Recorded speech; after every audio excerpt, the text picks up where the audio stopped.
Country हो, Pakistan, Indonesia, India, Germany, UK, USA, जहाँ से भी।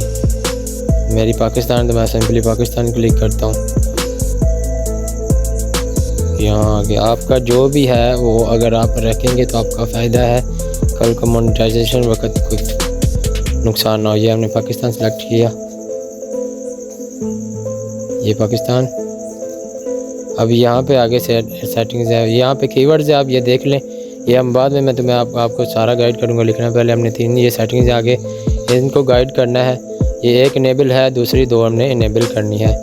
यहाँ पर क्लिक करेंगे, ये देखो नीचे लिखा हुआ है वेरीफाई फ़ोन नंबर, तो हमने फ़ोन नंबर यहाँ पे लिखना है। ये सेटिंग ज़रूरी है, कल को कोई आपका कंटेंट यूज़ नहीं कर सकता। अगर आपके साथ किसी ने यूट्यूब ने रब्ता करना हो तो ठीक है, अर्निंग जब शुरू होती है तो उन्होंने कुछ ना कोई कंटेंट करना हो तो इस नंबर से हमसे रब्ता कर सकते हैं यूट्यूब।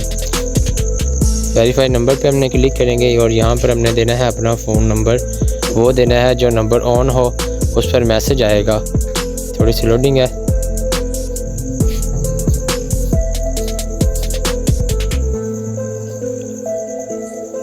नेट स्लो है थोड़ा सा प्रोसेस।